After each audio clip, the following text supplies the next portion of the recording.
Sir, on behalf of School of Sciences, I warmly welcome you. And we are delighted and overwhelmed to welcome our keynote speaker, Dr. Rasik Ravindra sir. Dr. Rasik Ravindra sir, he served as Director, National Center for Polar and Ocean Research, Goa. And sir has kindly consented to share his vast knowledge and experience with us in spite of his other engagements. Thank you, sir, to deliver the keynote address on a very interesting topic: impact of warming Arctic on global environment. And I also welcome our guru and our senior Professor Banerjee. Sir, he retired from Department of Geology, Delhi University. Welcome, sir. And I take this as an opportunity to warmly welcome all the directors of schools and divisions and faculty members of other schools, my own colleagues, officers from regional centers, IGNOU fraternity, and my dear students to this webinar. This webinar is being streamed live on Facebook and YouTube. I extend my hearty welcome to all the guests who have joined today. Let me give you a very brief introduction of the school. The School of Sciences offers higher education in science in 8 disciplines: physics, chemistry, mathematics, biochemistry, geography, geology, and statistics. And faculty members are involved in planning, developing, and offering academic programs at awareness, certificate, diploma, undergraduate, and postgraduate levels in distance mode and regular. And so far, school has designed and developed 29 programs, and 8 MSc programs are at various stages of development. Faculty has successfully completed many projects funded by government agencies like DST, SERB, and UGC, CSIR, DPT, BRNS, and their research outputs have been published in high-impact national and international journals. Now, with this very brief introduction of the school, now I will not... not further taking much time. Sir, Honorable Vice Chancellor, sir, I humbly request you to please deliver the presidential address. Thank you. VC, sir, please. Can you say a few words on the topic? On the theme, can you say a few words on the theme? On the theme. Professor Bhaskar, who is the chairperson of the seminar committee. Yeah. Sir is going to speak about the Arctic and how it impacts the global warming. This is the main theme.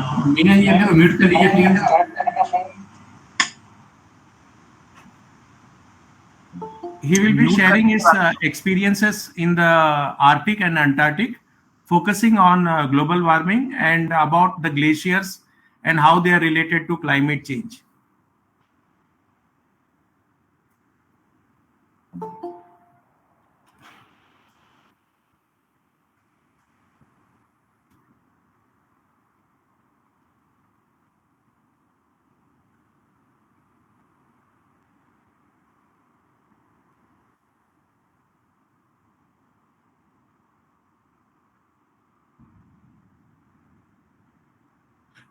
Sir, he will be discussing why Antarctica is important to the Earth system, how it is impacting the global warming, and what steps will be taken to preserve these glaciers.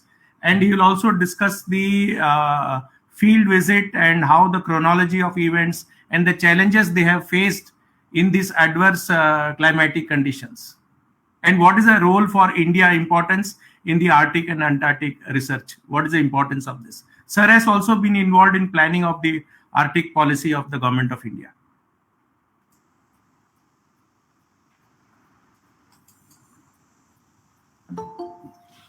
Good morning to all of you.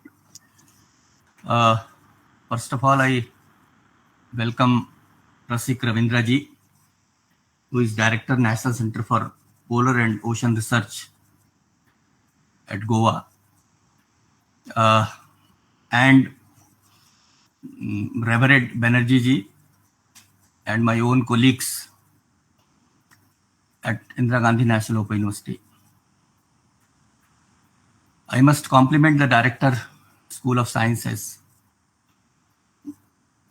who is continuously taking initiatives to have these webinars on different themes which are quite relevant to the School of Sciences and at large to other disciplines also. Because now some of the courses, some of the programs, they're also being launched by the SOITDS, Interdisciplinary Studies also. And this particular area, it is affecting all of us. In general, human beings, they're also being influenced by the issue of global warming. The temperature is going up, and at every point of time, we always think in terms of the green campuses, the green environment, and also the steps through which we can promote the green culture in the system. Even IGNOU has tried to do something in this context. What we have done is, regarding the study materials, we introduced a scheme wherein those who will opt for the soft copy of the materials, they will get fee concession to the extent of 15%. It appears it is a small thing which has been put before the learners, but the impact is more than 4 lakh learners. They have availed this facility during the last 1 year. And the quantum of books they are being published, they are also being reduced by that amount. And books means again the tree cutting and other ecological issues. And the glaciers at Himalaya also, there is a lot of concern about it. And the researchers, they are going on continuously to see that how the things they can be improved. I was in Uttarakhand for some time. There also the people used to talk about the studies on Himalaya and how to conserve the glaciers which are with the Himalayan region. But this overall environment through which this warm environment, it is continuously increasing. That is affecting the overall scenario. When we were at a very young age, at that point of time, the Arctic and Antarctica, these two, they are being talked about as the 2 poles. And they were the coldest areas in the world. But now the impact of this warming, it is also influencing that area. And that is why we see that the temperature is continuously growing up. Rasik ji, he was from Madhya Pradesh. I am also from Madhya Pradesh. In 1990s, during summer also in Madhya Pradesh, especially in Ujjain and Malwa region, we never used to even see the fans. Fans are not being used. But in the same place now, after 20 years, we see that the fans, they're also being used. Even at Shimla also you see, earlier the people were not using even the fans. In older buildings, you'll find that the fan structures is not there. But now everything is available. So you see that how the global warming is affecting all of us. Even the animals, the sea animals, they're also being affected. Our overall growth, the tree cutting, and lots of issues. Of course, we experience at the national level. But when a study is particularly focusing on a specific area, that to the extreme of the globe, a pole where the glaciers are available, and how to preserve those glaciers to maintain the global balance in terms of warming. That is really a critical issue. And today, the speech by Honorable Rasik Ravindra ji, that is going to tell us that how the things, they can be seen in the right perspective. And I'm seeing that the interested learners or the interested faculty who are present over here, they are not only from School of Sciences only. I'm seeing that even the School of Humanities director is present over here, and some other persons who feel that the issues which are being raised, the issues which are being analyzed, the issues which are being discussed, they may be of immense use to all of us. Because from our side, if we listen to all these things, especially for me, definitely it will be a value addition to the knowledge which we are having in our own disciplines. And now the talk is going on interdisciplinary focus and how we see that if a thing is very, very relevant, then that can be promoted at all the levels. Even Bhaskarji and the School of Science can think about it and can prepare only 3 credit course or 2 credit course, yes, sir, on global warming, so that it can also be used by all, not only from the School of Science, because the science is omnipresent everywhere. Even social science is also called as science. So everywhere the management science, computer science. So now gone are the days when we used to talk about the physical sciences only as the science. So the base of science, it has expanded quite a lot. And therefore, the knowledge which we get on that specific area, it will be quite useful to all of us. And let that exposure which you all will get, it can be translated into 1 credit course or 2 credit course. Even it can be put in SWAYAM, so that it can reach to millions of learners who want to know about the basic issues, the crux of the issues which are influencing this global warming. I once again compliment the Director School of Sciences for taking this initiative, and also thank Rasik Ravindran ji and also Banerjee ji to be present over here and enlighten all of us. Thank you very much. Thank you, VC sir, and we will follow your advice. And very soon, School of Sciences will come up with 3 or 4 credit course and develop self-learning material. Thank you, sir. Professor Bhaskar, you may please continue. Yeah. I will just show 4 slides about Dr. Rasik Ravindra ji, small PPT. Before that, I am grateful to our Vice Chancellor for joining, and to Rasik Ravindra ji, Banerjee sir for joining. Our VC sir has rightly mentioned 2 credit course we can make. Already UGC has given a guideline with the new Antarctic policy coming. In SWAYAM, we should develop an Antarctic program. So, taking the help of the experts like Professor Banerjee, Professor Rasik Ravindra, with the guidance of our Vice Chancellor, we will surely develop this SWAYAM program, and this will be the fallout of this meeting. Sir, I just want to give a small PPT about Rasik Ravindra sir. It will just take 2 minutes, but if I make it in the PPT form, that will be good.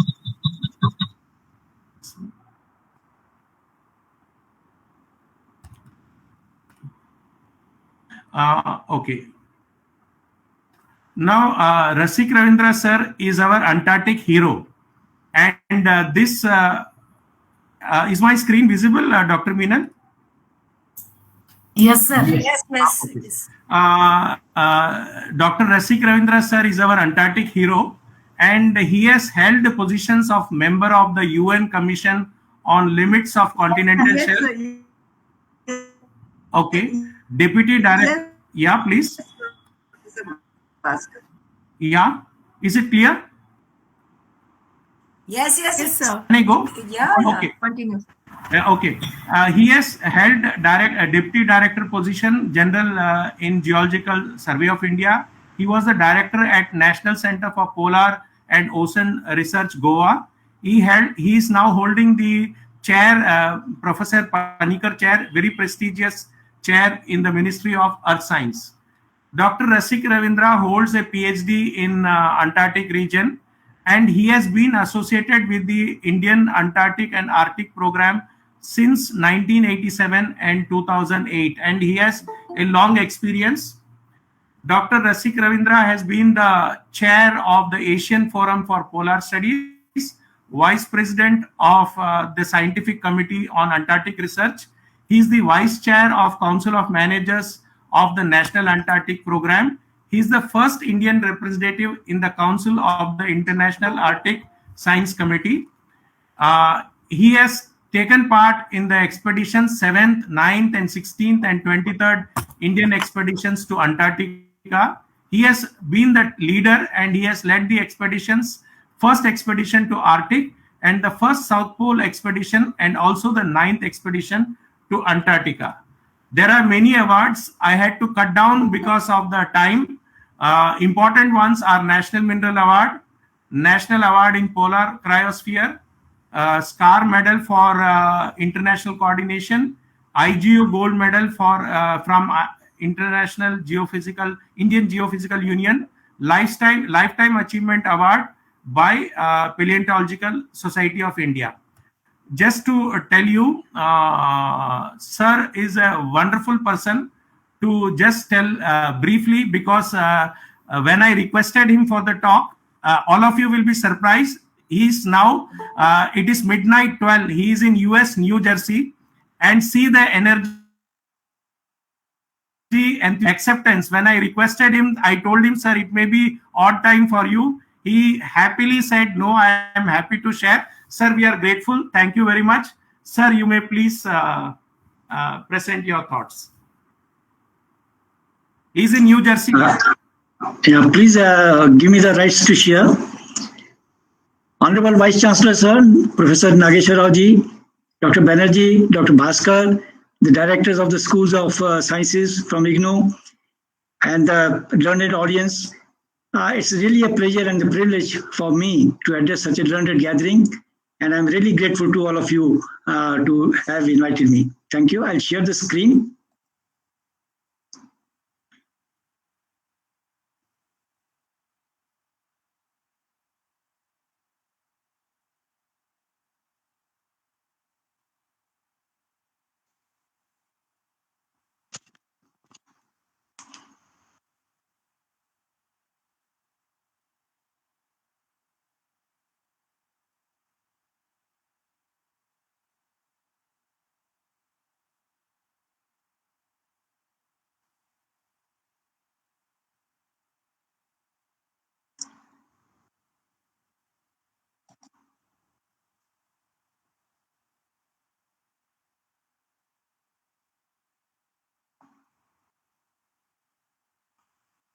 I hope it comes up.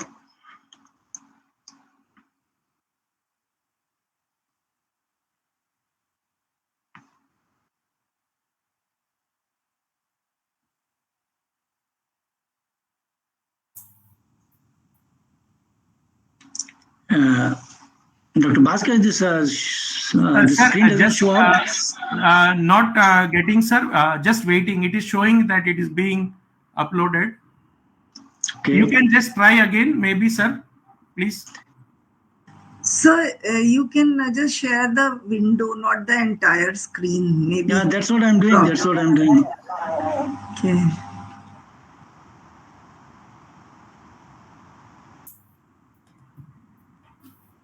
Bhaskar ji, the other possibility will be if Yes, you sir. can get the PPT on your email, Yeah, then we can yeah, share that is from also our end. possible. Yes. That is one option, but sir is very familiar with technology. Maybe you try once again. Yeah, it's coming, sir. Yeah, it's coming, but the final thing doesn't come. That is the problem. I don't know why. You are No, presenting to you everyone. are It sharing says, the whole window. Please share the PPT. You are sharing the window. You are sharing the complete computer screen. okay, now has it come? Sir, you open that file, PPT file, open it in your desk, and then share it from your computer. Open it Okay, fully okay. because we are Okay, getting the that's, complete screen. yeah, yeah.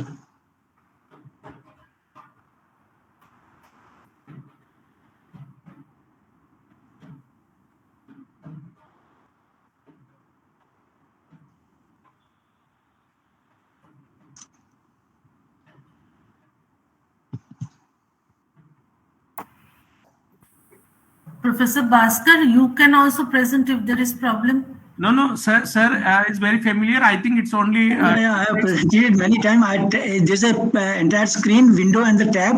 Yeah. I prepare the window, right? Yeah. Sir, you can choose the window by Alt tab. Different windows you can choose. You Yeah, Alt I and have tab. done the same. You open that PPT. Yeah, it and says then, you are presenting your screen, but nothing comes on the screen. That's the problem. No, not the screen, sir. You open the PPT. Have you opened the PPT? Yeah. After that, you select a window, not entire screen. Share window. Yeah, I've done the same thing here, but I don't know why. Generally, it doesn't happen. I don't know why it is happening. Yes, sir, you can mail me. I can present if. Yeah, I see that.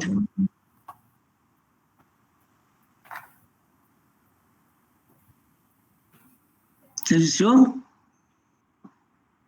1 second, sir. Sir, you are presenting the whole window. No. I'm presenting only the part of it. Okay. Still. I don't know. Turn off the microphone. Share your entire screen, window, and the tab. The Window. Yeah, I go to the window. Then in that, select your file. Select the window by Alt tab. No. He has gone to window. From window, you can select your file, PPT file.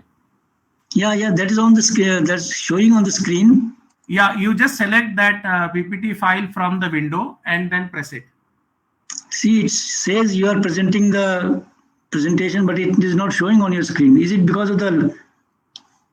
I don't know why it is so. Please get a mail here then, Professor Bhaskar. I think it will be better. Yeah, that is also okay if you wish. Okay. It is there now, no? It is coming. It's coming. Okay. Is it coming? Yes, sir. It is taking time, but I think you have now proper window. Yeah.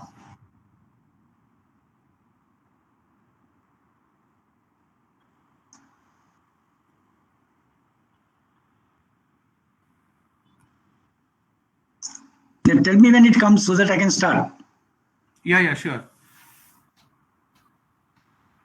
The sequence is, sir, open your PPT and then go to that share button and select a window. Yeah, Dr. Bhaskar has been doing it a number of times, PPT. yes.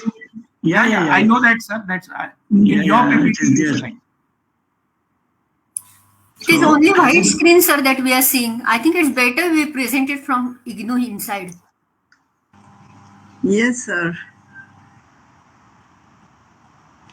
Okay, then I'll forward the PPT to you. Yeah, you can forward to me and I will send it to Dr. Kakoli who can play it for you. I'm sorry, it will take some time then, Make one more attempt, sir, if you can share the screen. Last attempt, otherwise we will do it. Because if you have the controls, you know the next slide, otherwise you have that is right.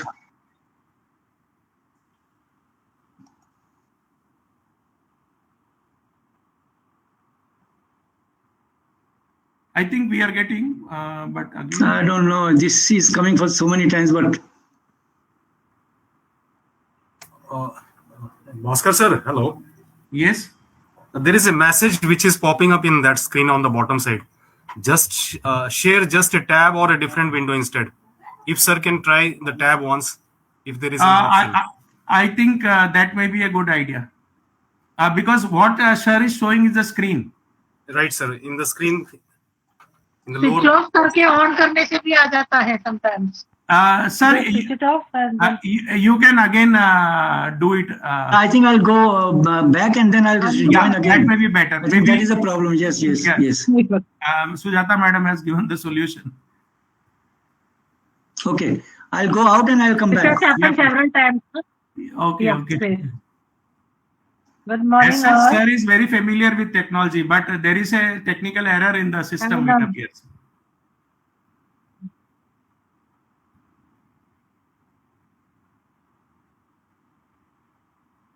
Professor Banerjee sir, Professor Sujata Verma was the earlier director of the school.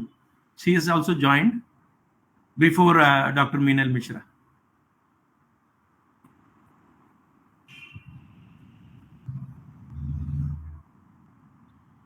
Your mic is muted, sir. Okay.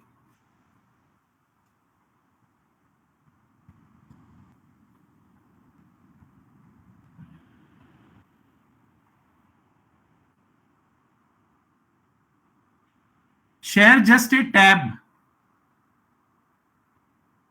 Rasik Ravindra sir, share just a tab. Yeah.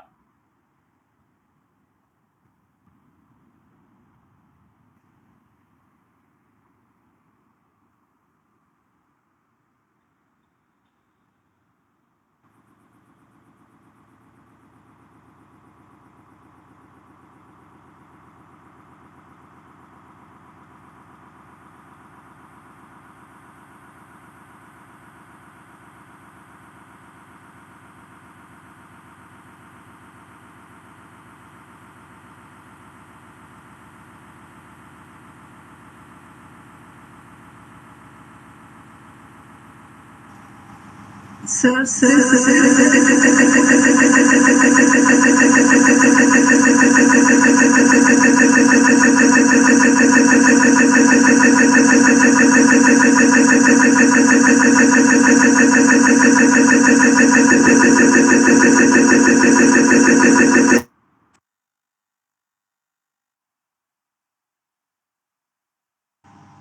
Sir आप mail कर दीजिए. Yes, sir.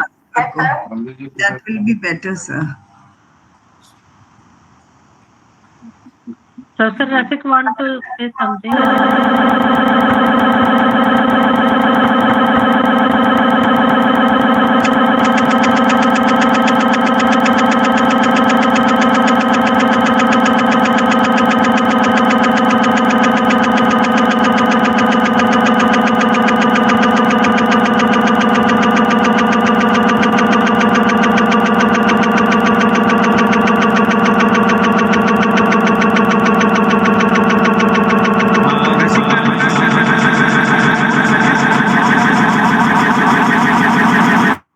There is an issue in your computer.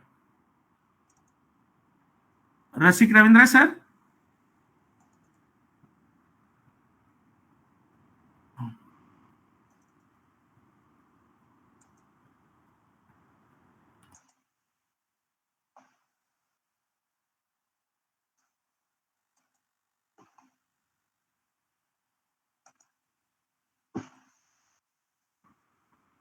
Rasik Ravindra sir, can you hear me? Yeah. You just log out of Google and again log in. We will admit you. There is an issue in your system I am seeing. Just log out of the Google Meet and log in again. Okay. That will be better.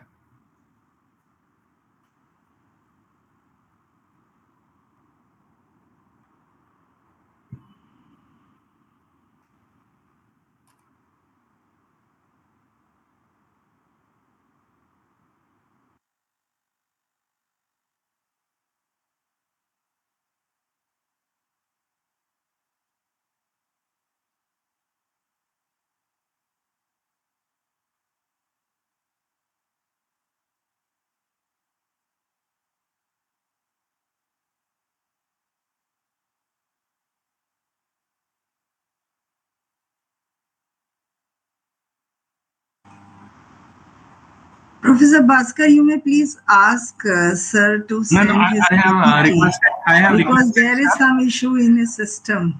Yeah, there is a problem. That's why I asked him to log out. Yeah.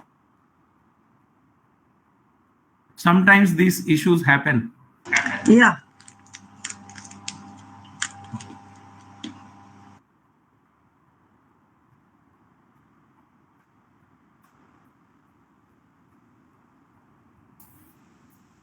Sir, please mail to me the Unmute. PPT.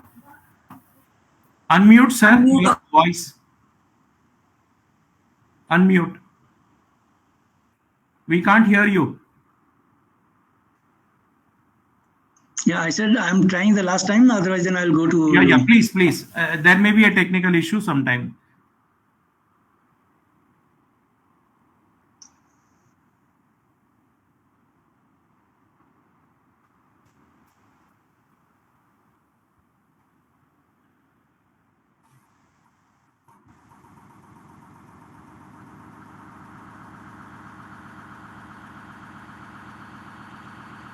No, it says you are presenting to everyone, but I don't know. Nothing is coming up.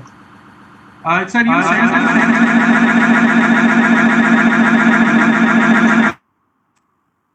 you send the PPT to me.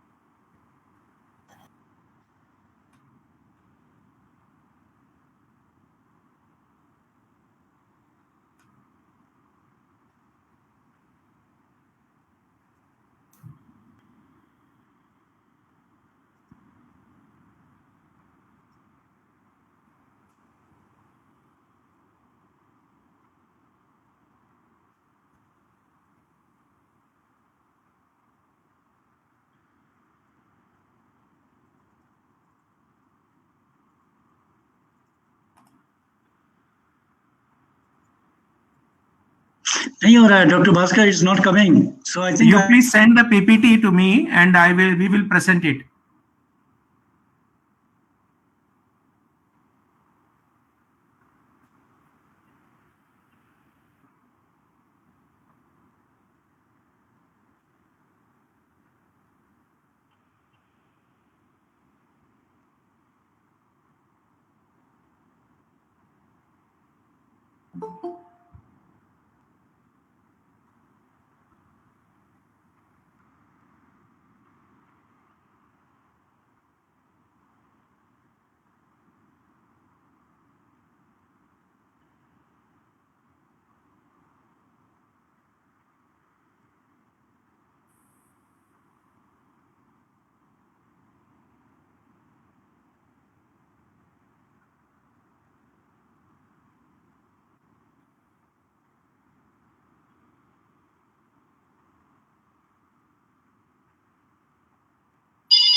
Professor Bhaskar, have you received?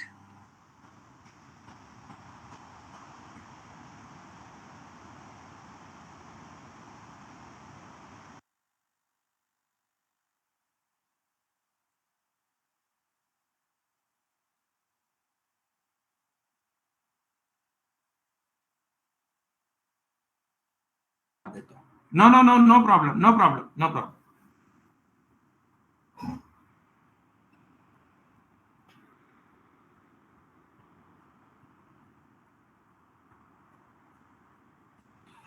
Doctor Kakoli, आपके mail में PPT आ गया, check कर लीजिए.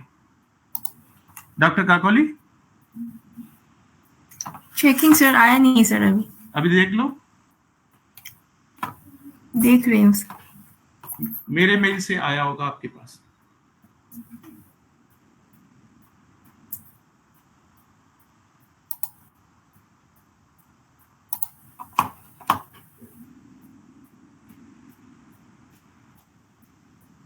जी sir.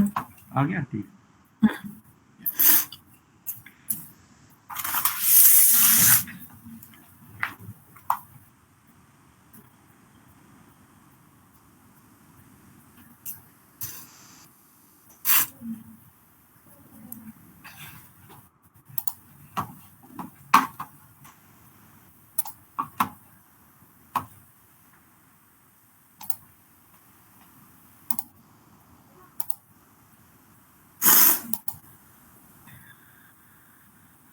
Rashik Ravindra sir, yeah, your mic is muted. Sir, when you come back to India, as our Vice Chancellor sir has suggested to us, and UGC also has a circular that Swayam program on Arctic or polar agencies to credit can be made. So we will seek your help and guidance to make this program as sure, most welcome. लेकिन अभी आप जरा presentation चलाइए पहले, because I am getting slightly. नहीं वो तब तक हो ही जाएगा, कोई issue नहीं. Kakoli. I am feeling really bad. No. Yeah. It's not your fault. Sir, it's not your fault. हो जाता है sir. Yeah. Please sir. Okay. Can you have the full screen? Yeah. Yeah, thank you. We can go to the next one. See, the Arctic and the Antarctic, these are two lungs of the Earth, of our globe, and the difference is very clear. If you see this slide here, on the top you see the Arctic Circle, and the right below you see the Antarctic. And the difference is that the Arctic is surrounded by all the land portions. There are states, countries like Russia, Canada, Greenland, Norway, Finland, Iceland, whereas Antarctic is surrounded by the sea all around. So that is a major difference which makes these two regions, polar regions, entirely different.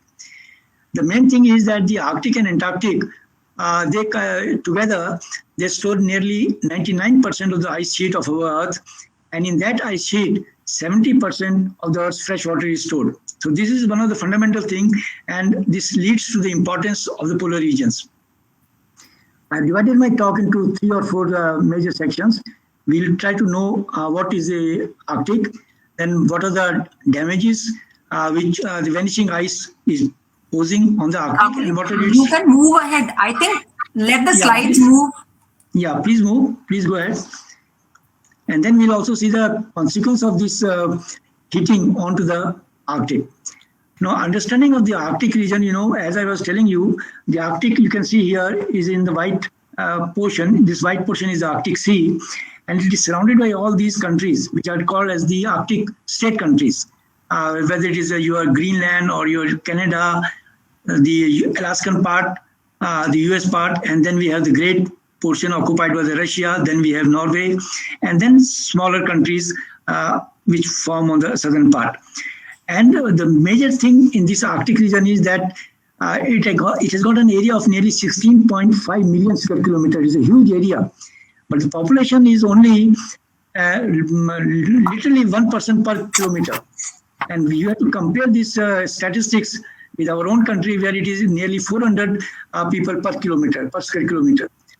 And in this population contrast, nearly 10% of the people are the indigenous people, the tribal people, those who are traditionally they live in the Arctic.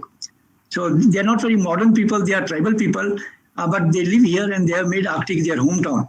Now, when this Arctic heats up, so the major consequences of the heating is felt by these people, and that's why the entire world, the global community, is more focused that these particular people, this community of the Arctic, they should not be put into any trouble because of the heating, because of the global warming. Now, Antarctic, it has got some sort of a governance by the Antarctic Treaty System, but Arctic is different in the way that most of the area of the Arctic, it falls under the sovereign control of these 8 states. And what are those 8 states? Canada, Denmark, I'm speaking in the alphabetical order, Canada, Denmark, Finland, Greenland, Iceland, Norway, Russia, and United States.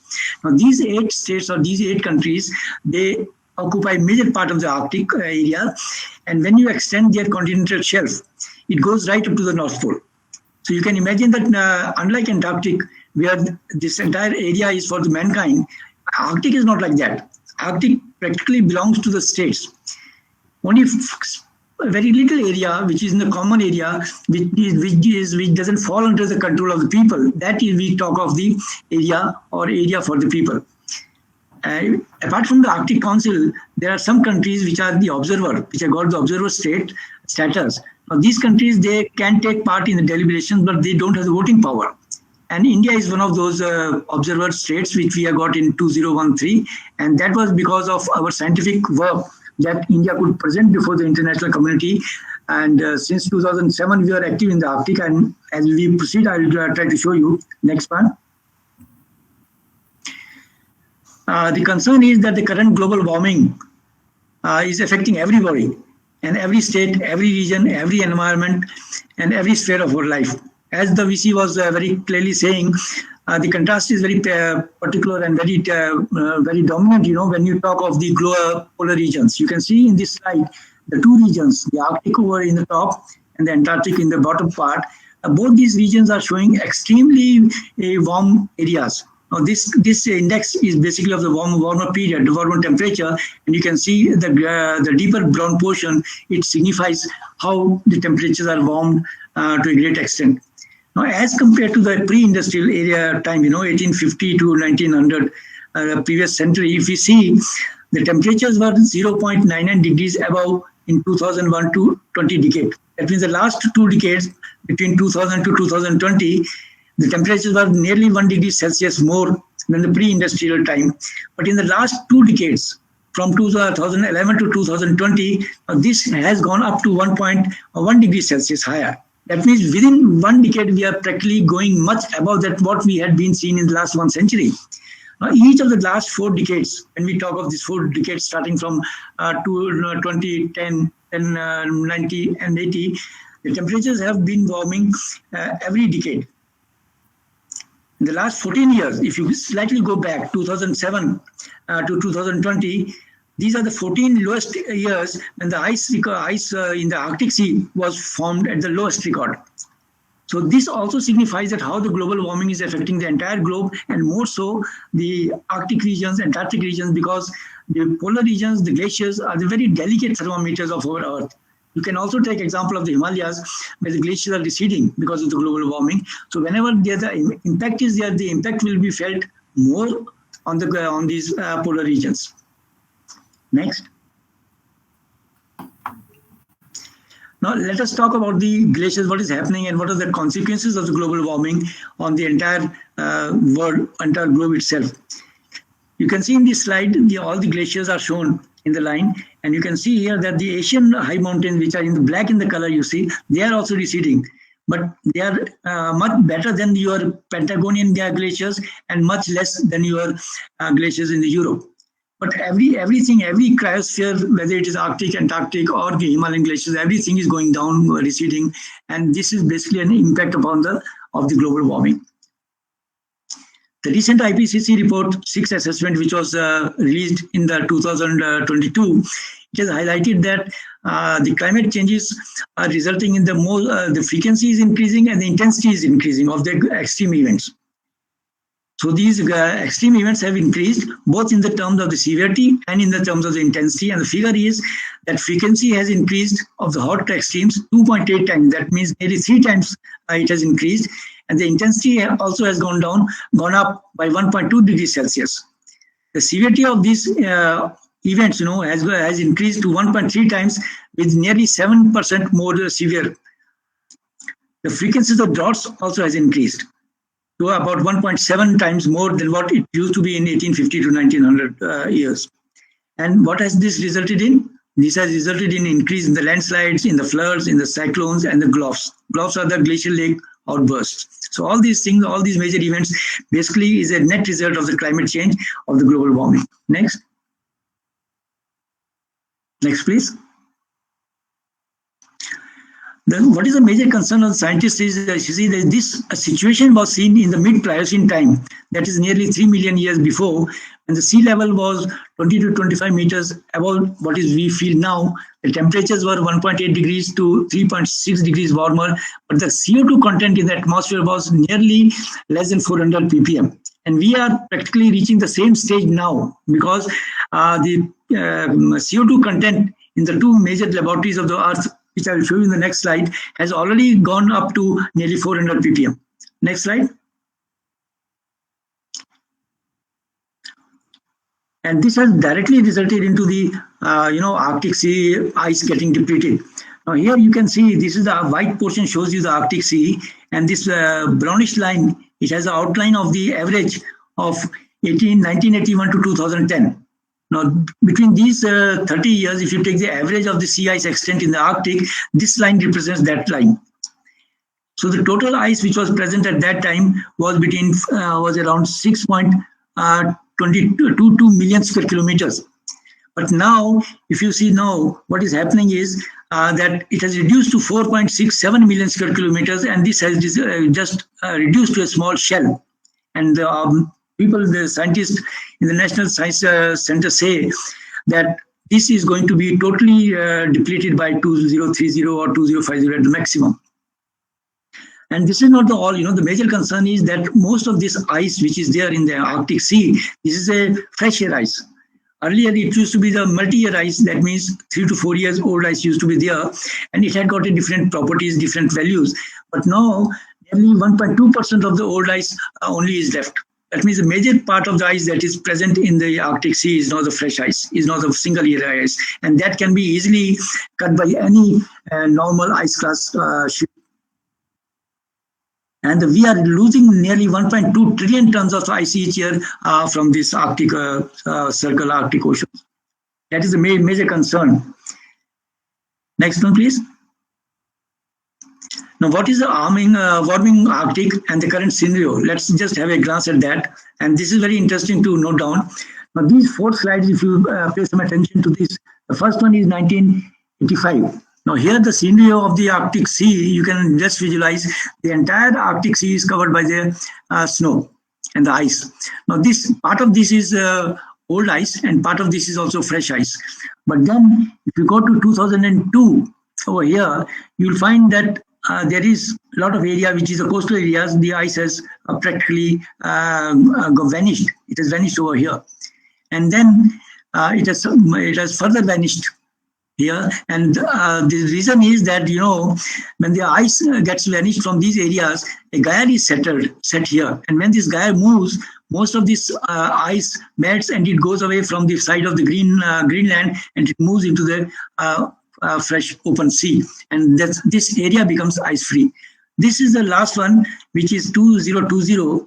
And here you can see we have also drawn the margin of the average 1981 to 2020, and this is the current scenario of the ice which is present. Next one. And you must have seen that in the previous slide, the Greenland was shown, and this is that experimental stages that people are observing in the Greenland. These are the 3 observing stations from where the melting rate of the glaciers is being recorded. And this is one of the most recent paper which was published in the Nature in November only this year. And it shows that most of the speed of the moving ice streams into the Arctic Ocean. You see with what a great speed it is vanishing the ice or depleting the ice or debauching the ice into the Arctic areas. All these 3 stations have shown the same results. Extensive inland thinning and speed up of the northeast Greenland ice stream is taking place. Next one. Now, people generally say that the global cycles of the Earth, these have been a history of the Earth's history. The glaciers and non-glacial periods have been there in the past also. But the IPCC report has very clearly shown that, of course, there is some inherent properties of the ice, and which is which is called the natural cycle. So natural cycle is there, but if you have the simulated human impact on that, then this is the graph which will tell you how much is the human impact on the global warming that we are through our anthropogenic activities, we are forcing the global climate onto the rise over here. And this is the the normal one stimulated. This is only based on the natural inputs. So this is the natural cycle, and this is our anthropogenic impact of the anthropogenic results. And this is how the decrease of the sea ice is depicted here. And it shows that 13.0% per decade is the rate that the Arctic sea ice has recorded in the past few years, past few decades. Now, this is a very nice picture, taken by the Norwegian Polar Institute. And if you can see here, the man sitting on an ice mountain over here, and this is common in all these pictures over here. This is 1939. And if you see the same picture in 2010, you will find the difference. You see here, these are the Arctic glaciers over here. This is the fjord or the bay portion of the Arctic. And here, everything is gone. There is no Arctic, there's no glaciers over here. You can see the ridge, just the naked ridge. You can see that the entire frozen ice which was here is no longer there. The naked sea is there, naked fjord is there. And somewhere, whole of this portion has gone. See this picture and you compare this picture. The area is the same, location is the same. And the boat is also at the same place.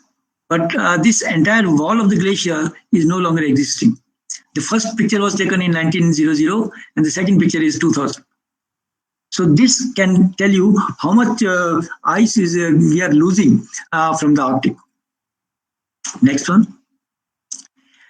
Now, there is a direct relationship between, the increase of the CO2 concentration and losing of the ice. These two pictures, they show as a mirror reflection of each other. The CO2 is increasing over here. It has gone up to 300 ppm, and the ice is also reducing here. You see the rate of the reduction of the ice. About 150,000 years before, the temperature was higher, and also the ice was less. So CO2 peaks near currently, in two of the labs, as I was telling you, in Mauna Loa area laboratory in 2021, it was averaging at 417 ppm. And in the Nielsen, that is a laboratory in the Arctic, initially in 1988, it had a record of 355 ppm of CO2, and now in 2021, it has gone to 419 ppm of CO2. So it is within our own knowledge. Within the last 10 years or 15 years, we have seen how much CO2 percentage is being added to the atmosphere. It's not only that, you see, we are adding roughly 40 billion metric tons of CO2 pollution to the atmosphere per year. Now, where will this lead us to? Next. Now, what happens when this CO2 goes into the atmosphere? The ocean warming takes place. When the ocean atmosphere, ocean warming takes place, again, it is a cycle, greenhouse gases get released. In 1750, the past greenhouse gas emission, you can see over here, have committed the global scene to future warming over the rest of the 21st century. Ocean warming is expected to range from 2 to 4 to 4 times to 8 times between the 1971 to 2018 change. Based on the multiple lines of the evidence, upper ocean stratification will change, ocean acidification will increase, and the ocean deoxygenation will take place, and which will have a very serious impact upon the oceans. Yeah, and you can see this statement over here that between 1900 and 1990, sea level rose between 1.2 millimeters and 1.7 millimeters per year on an average by 2000. And in future, it is still going to raise at a much higher rate. Next one. This is a vicious cycle. When the Arctic Ocean is covered by the ice, most of the sun rays which fall on the Arctic, they are reflected back because of the albedo. But when the sea ice gets depleted, when the ice gets removed and the water gets exposed, the upper atmosphere, the sunlight which comes down to the ocean, it is absorbed by the water gets heated up, and then the ice again starts melting up. So this is a vicious cycle. You have the snow-covered or ice-covered ocean, the heat gets reflected back. But the moment you remove the ice, it becomes warmer because the ocean absorbs the water, absorbs the heat, and then the melting starts. So it is a sort of a vicious cycle which takes place, and then more ice you lose, more warming will be there, and more warming will be there, more ice will be lost. Next, please. Now, what are the consequences of this losing of the ice on the Arctic? You see, this is very alarming. Most of you must have seen that people in the news say that the Arctic jet has come and Arctic jet has caused the extreme event in the Chicago or in the east coast of US and all that. Why does it happen? If you see in this slide, this is divided into the two parts. The upper part is the cold air of the Arctic, and the lower part is the southern half where the warm air is present. Now, when the southern half pushes the heat upwards, what happens is this jet stream, it gets a meandering stage. And when it gets into a meandering stage, it behaves very erratically, and a lot of, temperature difference takes place, and then the extreme events start taking place. Next one.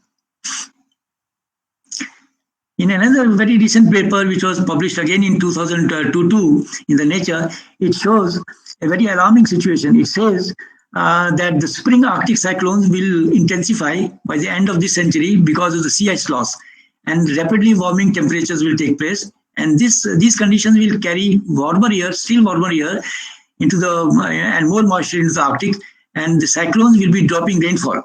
Once the rainfall drops, instead of the solid precipitation, whatever snow, whatever ice is left on the sea, it will again it will vanish. So this is a very alarming situation, which we are going to face. Now, I have summarized some of the events, what we are going to face, because the consequences we are going to face because of the depleting Arctic sea ice cover, and I'm listing those for your information. Sea ice plays an important role in the climate system, in that it influences ocean to atmosphere fluxes, surface albedo, and ocean buoyancy. Significant warming of the Arctic will occur during the 21st century, and the temperature range is given as 1.6 to 3.9 degrees Celsius.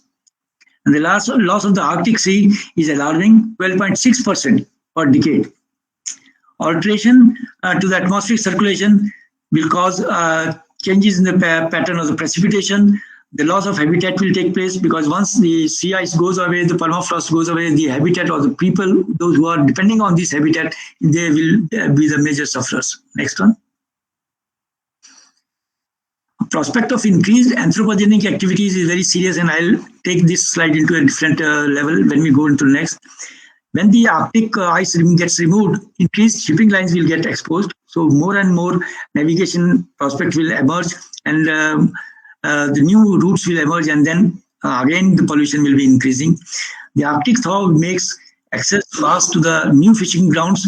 So whatever fishing areas are now restricted, they will be more available to the mankind, and then some of the species may be totally wiped out, as it happened in the 90s when the pollock got totally removed from the marine biodiversity system. Next. Recent research has shown that the rising sea surface temperature can affect the Indian monsoon. Now, this is very important for us, because most of our country, our GDP depends upon the agricultural production. And once the monsoon gets affected, we are going to have a very serious impact upon this. And why Arctic affects our monsoon? It's because of the teleconnections. Because of the Arctic amplification, there's a lot of energy transfer to the lower latitudes, and because of that, the precipitation gets affected. Weakening of the Arctic cryosphere will promote increase in the surface air temperature over the Arctic Ocean, fostering large heat fluxes to the atmospheric, thereby adversely affecting the mid-latitudes. The fresh water from the melting ice and increased atmospheric precipitation in the Arctic could ultimately disturb the thermohaline. When the cold water goes down, more of the cold water goes down, it pushes the warmer water upwards, and then a thermohaline circulation takes place, and this causes, a lot of biodiversity changes. So this is also going to affect the marine life within the oceans. Next. Now, the greatest impact will be felt on the permafrost. What is permafrost? Permafrost is nothing but the moisture which is present in the colder regions, and it gets frozen because of the extreme cold climate, and it binds the soil material along with the ice, and it becomes something like a solid rock mass. Now, Alaska, the area of the Alaska, 85% of that Alaskan region is constitutes of your permafrost. So once the permafrost is removed, a very serious impact will be felt on the entire Arctic, entire region, and this will also be translated to the globe. Now, you see over here, this is a picture of the Arctic region, and it shows the permanent permafrost here, and it shows the permafrost which was on the annual basis. Now, this is going to be affected, and this is going to be lost, more or less. And when this permafrost gets loses, what is faced is, if you see, these roads get affected, like this. Landslides will be there. With every additional 1 degree Celsius of warming, additional 1.5 million kilometers of the permafrost gets lost. So this statistic is very important, and one has to just grasp and one has to imagine the damage that will be caused. You just imagine at present, we are not able to confine our global rise less than 2 degrees Celsius. But with every additional 1 degree Celsius of warming, an additional 1.5 million kilometers of the permafrost gets lost. So even if we meet the climate targets which have been laid by in the Paris Agreement during 2015, the world may still lose more than 2.5 million square miles of frozen turf. Now this has got a very serious implication, because not only the CO2 gets released, other gases like methane gets released and all that happens. Next one.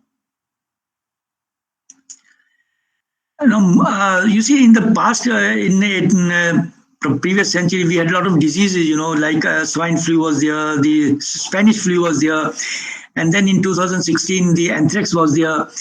And one of the carcass of the reindeer, which was retrieved from which got exposed after the Arctic permafrost got melted, the diseases spread at a very fast rate. So this is what is feared by the IGNOU and by others. World Health Organization is that once the permafrost gets thawed, once it gets removed, and once the climate changes, a lot of pathogens will get will be thrown open into the atmosphere. And then what happens is we can't imagine, like we call the zombie pathogens. They will come, and then possibly the pandemics will be very common affair. It will not be once in 5 years, 10 years, but it may be a very common affair, because a lot of those pathogens which were buried within the permafrost, they will get exposed and they will spread over the atmosphere. Next. Intensity of the extreme events, I've already told you it will increase. Heat waves in Siberia have been recorded. Forest fires in Siberia have been recorded. There was a town, there is a town, it's called Dead Horse in the north coast of Alaska. It recorded a temperature of 3 degrees Celsius in 2019. And you know what is the normal average temperature? Minus 17 degrees Celsius. So from minus 17 degrees Celsius, the temperature shot up to 3 degrees Celsius. So with such a large rate of warming, what can happen to the atmosphere is really alarming. Next one. The greatest impact will be felt by these people, these indigenous people, those who live in those Arctic tundra areas, and they will lose their habitat. Like your polar bears will lose their habitat.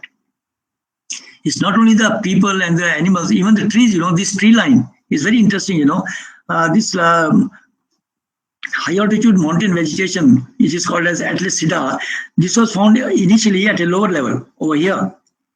But gradually, as the warming took place, this tree line, it went on going up, and now it has reached the top. So beyond this, there is no place for it to go up. So where will it go? Where will this line go now? So if the temperature keep on rising further, we are going to lose this. This entire species will be lost. Next. But there are certain benefits also. It's not only that the negative part. There are some positive parts also. But then those positive points also have got a negativity involved in that. Arctic is a very rich area. Once we talk of the natural resources, whether it is fisheries or it is other resources like petroleum, gas, and other things, it is estimated that 18% of the undiscovered oil and 30% of the gas is still in the Arctic. And 84% of these resources are offshore. That means they are in the Arctic Ocean. Now, with such a vast resource which is present in the Arctic, do you feel that the world is not going to tap this? They are going to tap this. And then the consequences of that tapping of the resources will be detrimental to the entire globe. And just to give you an idea, the Arctic has got 90 billion barrels of oil. It has got a couple of trillion feet of natural gases, and it has got 44 billion barrels of natural gas as in the liquid form. Apart from oil, we have got zinc in Alaska, we have got gold in Canada, we have got iron in Sweden, we have got nickel in Russia, and all these things. This is a picture, where it shows these darker portions. Here is 100% possibility of getting the oil is there in this portion of the Arctic. And in these areas, the possibility is there, but it has not been yet discovered. But the possibility of locating oil resources is there. Next one. There are two areas, in the Arctic Ocean which are very close to the Russian part. One is the Kara here, and another is the Yamal Peninsula. In both these areas, Russia, along with China, they have developed huge LNG projects.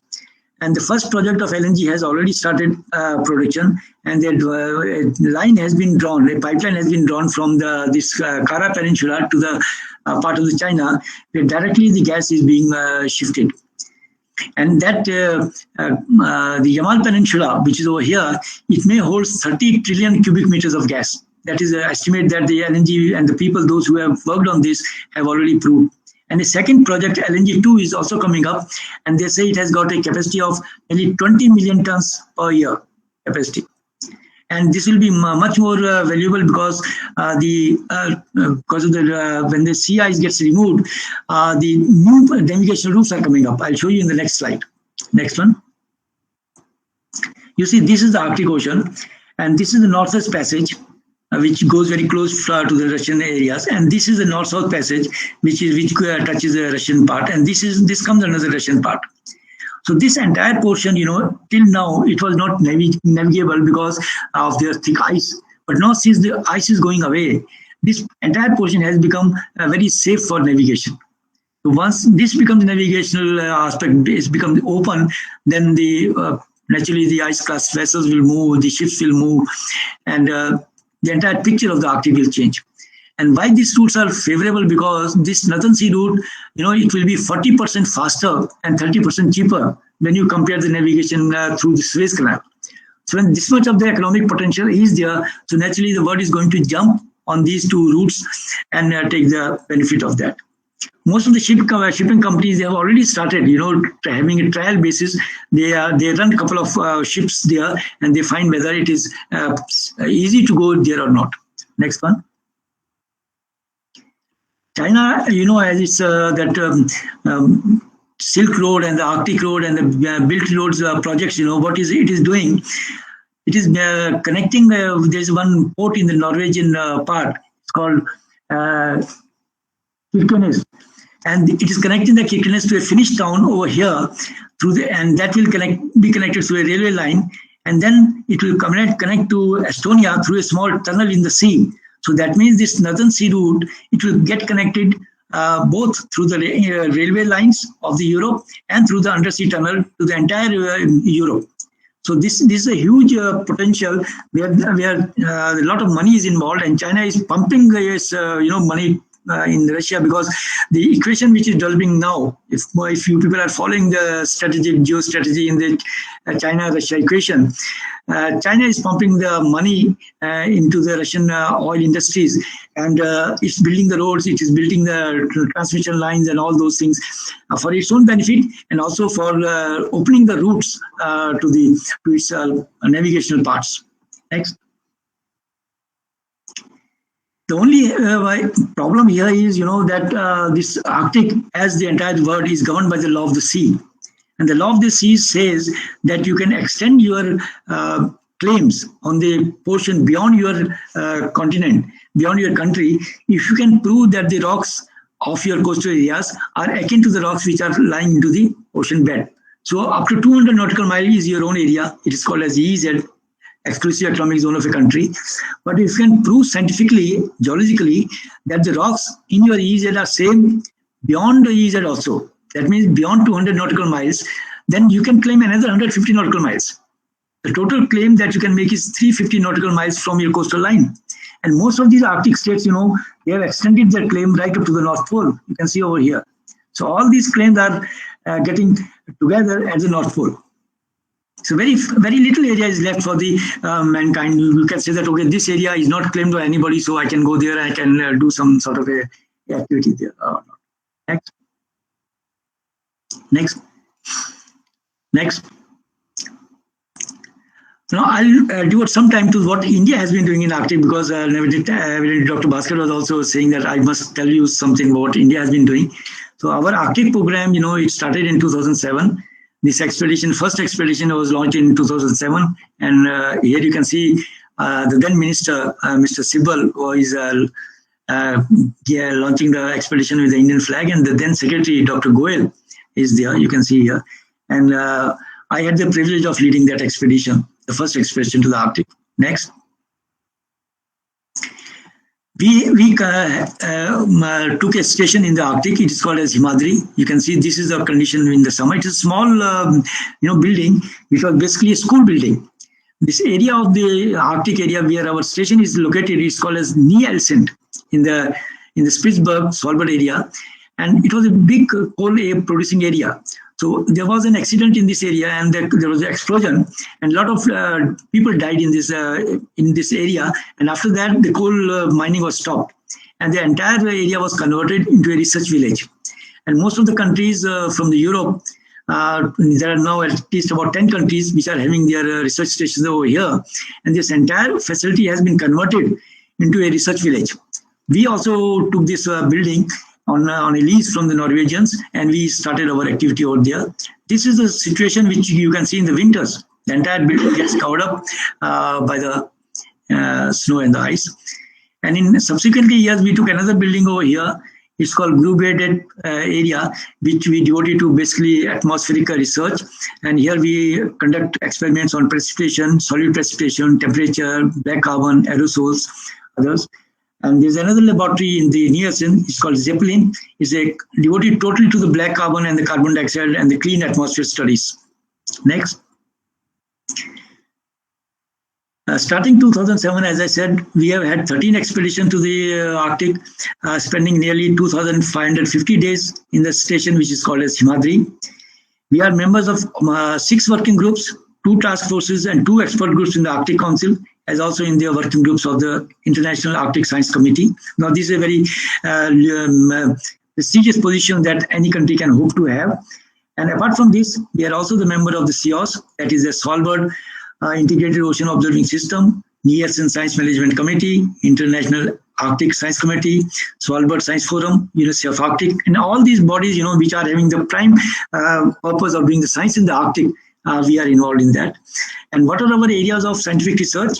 We do glacial melt studies, mass balance, atmospheric bridge between the Arctic and the monsoons, Asian continental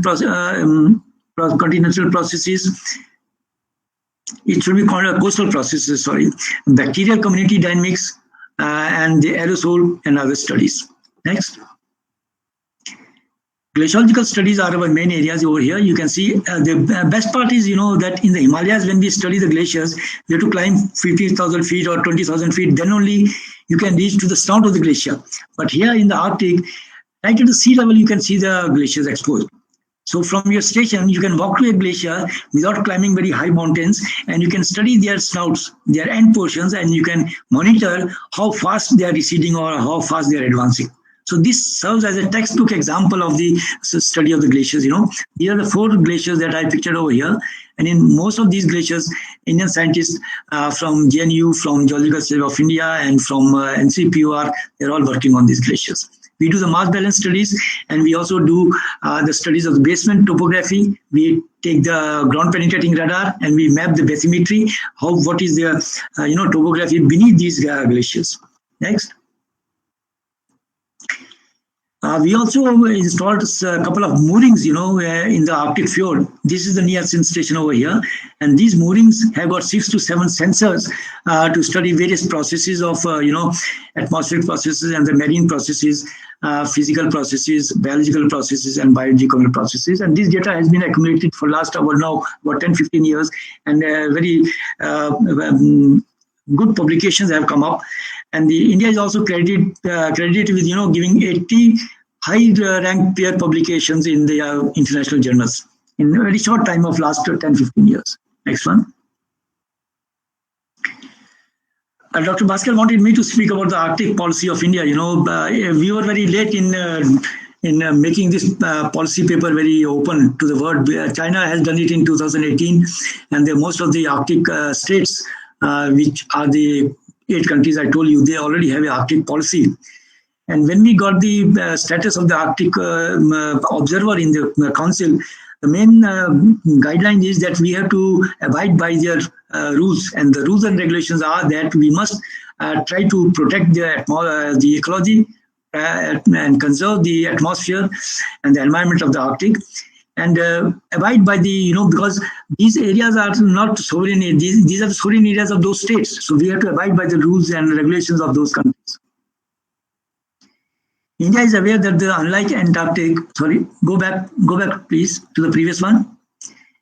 The Arctic is not considered as a global common.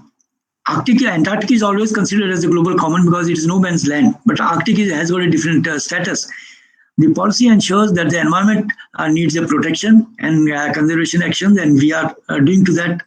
India's emphasis is on pursuing scientific research in the region to understand the correlation between the Arctic ice melt and the monsoons, sharing its knowledge on the inaccessible habitat with the Arctic indigenous people. Because we also have some, local tribal people in Himalayas, and the knowledge that they have gained, we want to share that knowledge with these people itself. Next one.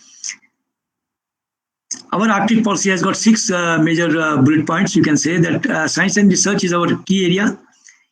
Environmental protection is another area. Economic and human development, because economics is evidently is a very positive point. If there is some oil exploration or some other, we will like to get involved, because energy is a very is a major need for everybody. Transportation and connectivity, we can lend our help in laying the fiber optics in that region and increasing the transportation. We can also help people in the governance and the international cooperation. And this will, of course, increase our own national capacity building. Next. And this is a slide which is very commonly people show that if the Arctic ice goes away, what happens is to this poor person, to this poor animal, polar bear. He will lose his habitat and he has nowhere to go. He can't go to Antarctic. Surprisingly, in Antarctic, you don't get polar bears and you don't get penguins in the Arctic. So people have their own particular, habitat which is reserved for them. They can't go anywhere else. You can't take polar bear outside the Arctic Circle, like you can't take penguins outside the Antarctic Circle. So one has to take due attention to all these areas. Thank you very much. So fantastic as usual. I just have one curiosity. Really. One is black carbon, and as you said, it never makes any sense to expect anything from the Arctic, seeing the sensitive, eco-sensitive aspects. Like energy, it is not at all sensible to go for that, even if it has. No, there are two sides of the story. If the Arctic region has got more than 80% of the gas and the oil resources, do you think that the world will not go to the Arctic? It's a question of the time. Okay. It is a question of the time. Already the leading oil and petroleum agencies, they have put their rigs. Norway is drilling for this thing. Russia is already going on. The Yamal Peninsula, I told you, people are taking gas from there. China is energy hungry. China is taking all the energy from these areas. And that's why China claims that it is not an Arctic state, but it is near Arctic state. Now they have coined a new term. They say we are the near Arctic state. So because everybody is energy hungry nowadays, so you can't say that the Arctic will remain untouched by this. It has to. And sir, one word on the black carbon in the Arctic. What is the position? Black carbon, because Arctic is surrounded by all the developed nations. Okay. All the nations, Norway is there, Sweden is there, Alaska, Canada is there, Russia is there. So black carbon content is definitely much more in the Arctic, and that is also one of the problematic issue. And people say that most of the carbon, which is generated by the developed nations, it comes also not only from those 8 states, it also comes from outside, from other countries of the Europe. So that is a big issue. Black carbon and the pollutant in the aerosols is a big issue. Yeah, Kakoli madam, you can moderate and invite questions. Yes, sir. With your permission, can we take 1 or 2 questions, sir? Sure. If you have got time, I have no problem. Yeah, I'm sorry for the initial hiccup because that we lost a lot of time. No, sir. It's not at all your fault. It is sometimes technological. We also face. So, in fact, we were feeling bad whether there is some fault from our side. Okay. I still don't know because it has never happened with my presentation anywhere. Yeah, Kakuli ma'am, you can Yeah. ask any questions you want. Yes, sir. Professor Gokhale, madam, please. Thank you very much, sir. It was a very interesting talk, and it is a new aspect about even the commercial aspect of Arctic melting that somebody has brought in. It was the first time we heard about it. Sir, I had another question about is that the Arctic region is covered more with or are surrounded by more advanced countries, developed countries, North Hemisphere. Is the effect of similar quantum visible in Antarctic also, or it is less there? Means can we really attribute that this entire thing has happened only because of the developed countries and the pollution caused by them, or it is a global effect? See, madam, there are two aspects. As I showed you in one of the slides, there's a natural, cycle of the Earth's history. So part of the global warming, part of the climate change is inherent in the Earth's history. Because if you go for the last, 3 or 4 million years, you will find that there have been cycles of global glacial cycles and interglacial periods. This is a repetitive thing. But recent studies have shown that if you compare the CO2 content right from the pre-industrial time, that means 1850 to 1900, and now, there's a quantum jump in the entire global warming, and that's, they say 30 to 40% of that is because of the anthropogenic activity, because of the human contribution, and that has also come out in the IPCC report. They have very clearly shown that the catalytic impact has been created by the anthropogenic activity. Antarctic is slightly different because there are no advanced countries in all that area. After 60 degrees south, we have no landmass. Whereas in Arctic, you can go up to 80 degrees north, and the Svalbard, where our station is there, Nielsen, it is located at 80 degrees north. But Antarctica is surrounded by the ocean, and it is cut off from the civilization by the circumpolar current of the Antarctic. So most of the pollution, it doesn't touch Antarctic. And secondly, Antarctic has got a huge thickness of 4 kilometers of the ice. That means if you start drilling, you will not get the bedrock until and unless you reach the 4 kilometers at its maximum place. So when so much of the ice is the old ice. Yes, cold ice, and it is more than 800,000 years before. The ice was getting accumulated there since last 2 million years. So most of the sunlight which falls on the Antarctic, because of the albedo effect, the heat is reflected back. It's not like Arctic where the sea ice gets removed and then the ocean absorbs the water, the heat waves. So that is the basic difference. Antarctic is also warming. The Antarctic Peninsula has warmed 2 degrees Celsius as compared to the other areas. But then, that is a impact upon the tourism is there now. More than a couple of lakhs of people visit peninsular Antarctic from Chile and from Argentina. Mm-hmm. And another question I had about from the fauna and flora that you were discussing about. Have there been any efforts of rehabilitating the polar bears to the Antarctic by anybody? I don't know. No. It is not plausible and it is not possible also, because you see in Antarctic nothing grows. Arctic there is something, some lichen, some fungus is there, so the polar bears can scratch and they get something. They can get some fishes. But the Antarctic continent, nothing grows there. And these penguins also, they have to survive only. They migrate. They get the krills. The krills, basically, their diet is krill. So this change of habitat has never been thought, and it is possibly not good also, because you can't transplant a species from one area to the other. Yeah. It's called invasive species. No, but it's not only because you mentioned about the commercial aspect of this melting and where people are trying to use those paths. So I don't know whether that melting will be taken any efforts to even stop. Unfortunately, you can't stop. She's telling you plainly and truly, you can't stop melting. You can only bring down the temperature. From 2 degrees Celsius warming, you can bring down to 1.5 degrees Celsius. But even if you are able to bring down the temperature to 1.5 degrees Celsius melting, still the damage which we have caused is caused. You can't do away with that damage. It is done. Thank you very much, sir. Most welcome. Most welcome. Yes, Manal ma'am, please. Sir, it was really very enlightening, and I was completely unaware and ignorant of all this knowledge about Arctic. Thank you so much, sir. I just have a very small thing to like. It is just coming to my mind. What do these people do? These tribal people do there, sir? How do they sustain themselves, sir? Very interesting question. These tribal people, it's not a small minor community. It is 10% of the total population of the Arctic. And the government and the people also, they live in such a nice, system.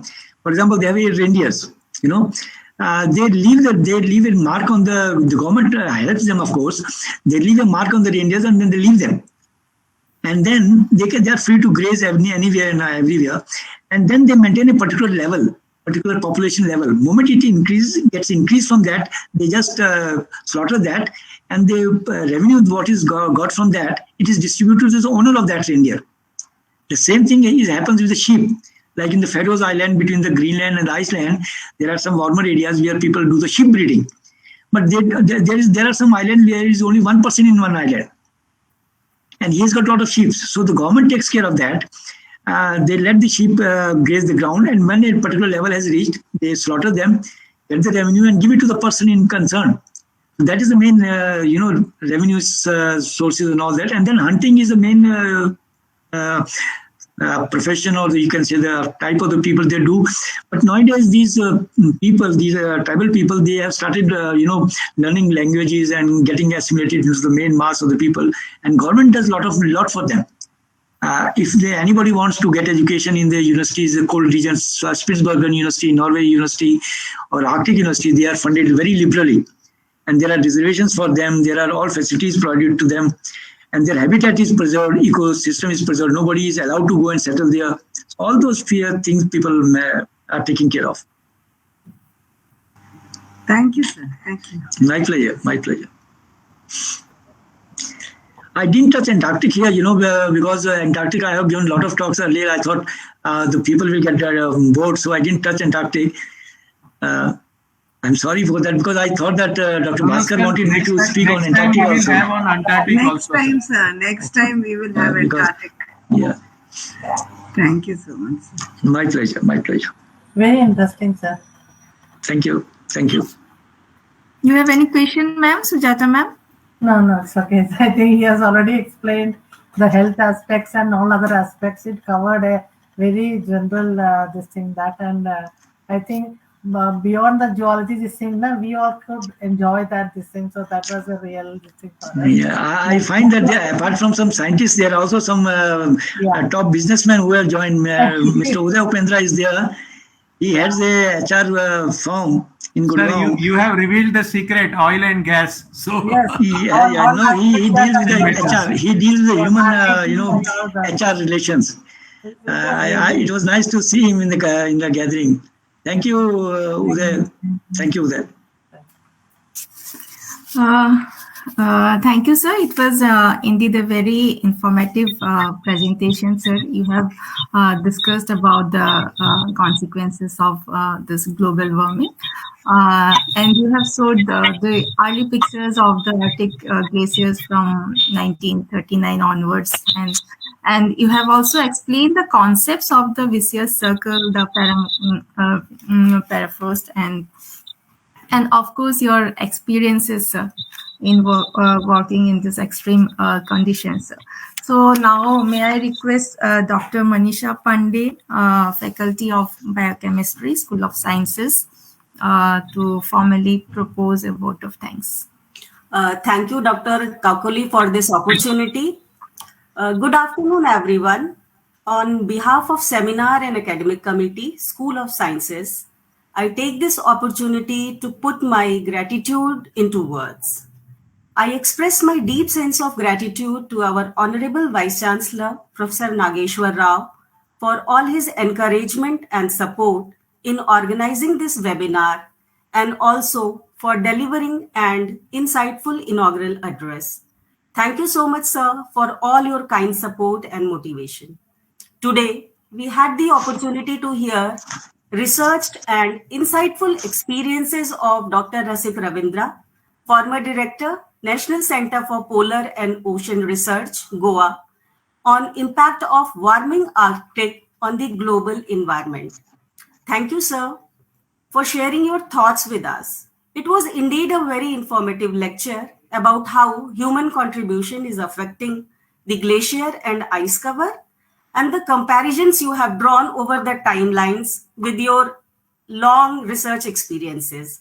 We are privileged that you agreed to join us for this webinar.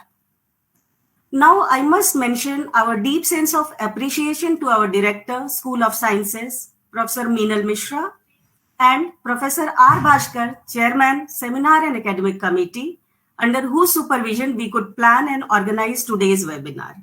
Thank you so much. Also, I sincerely acknowledge the participation of Professor Banerjee, an eminent geologist, director of various schools, heads from divisions and regional centers, and our learners for joining us today.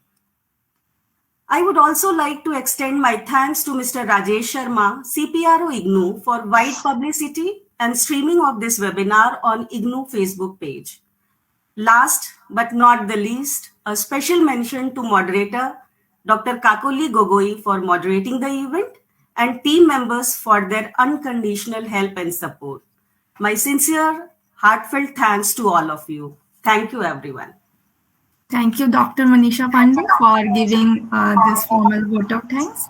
Once again, I thank all one and all present here. Thank you. Thank you, Rasik. It was a very nice talk. Thank you, sir. Thank you. I apologize for the initial hitches. You can't do.